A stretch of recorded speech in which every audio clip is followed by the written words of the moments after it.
നാട്ടില് പത്തനംതിട്ടയ്ക്ക് അടുത്തുള്ള ഒരു സ്ഥലത്ത് ഒരു പെൺകുട്ടി, മോളാണ്, ഒരു കൊച്ചുകുട്ടിയാണ്. അവള് പെട്ടെന്ന് മയങ്ങി വീഴുകയുണ്ടായി. വീട്ടുകാരവളെ ആശുപത്രിയിൽ എത്തിച്ചു. 1-2 ദിവസത്തോളം ആ കുഞ്ഞ് ആ മയക്കത്തിൽ തന്നെ കണ്ടിന്യൂ ചെയ്തു പോയി. ഡോക്ടേഴ്സ് പറയുന്നത് ആ കുഞ്ഞിന്റെ ബ്രെയിനുണ്ടായ എന്തോ ചെറിയൊരു പ്രശ്നമാണ്. വീട്ടുകാര് വളരെ ചിന്തിച്ചിട്ടും എന്താണ് കുഞ്ഞിന് പറ്റിയ പ്രശ്നം എന്ന് പറഞ്ഞില്ല. 1-2 ദിവസം കഴിഞ്ഞപ്പം ആ കുഞ്ഞ് മരണത്തിന് കീഴടങ്ങി. എല്ലാവർക്കും ഭയങ്കര വിഷമമായി പോയി.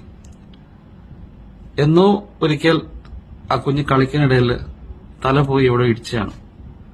ചെറിയൊരു ക്ഷതമേ പറ്റിയുള്ളത് കാരണം, അങ്ങനെ വലിയ മുറിവൊന്നും ഉണ്ടാവാതെ കാരണം വീട്ടുകാരും എല്ലാവരും അത് ഇഗ്നോർ ചെയ്തു പോയി. ഞാൻ പറഞ്ഞു വരുന്നത്, കൊച്ചു കുഞ്ഞുങ്ങളുടെ ശരീരത്തിൽ ഇത്തരത്തിലുണ്ടാവുന്ന മുറിവുകളും ക്ഷതങ്ങളും നമ്മൾ കാര്യമായിട്ട് എടുക്കണം. ചിലപ്പോൾ പിന്നീട് ഇതുപോലെ വലിയ നഷ്ടം ചിലപ്പോൾ ഉണ്ടാകാൻ സാധിക്കും.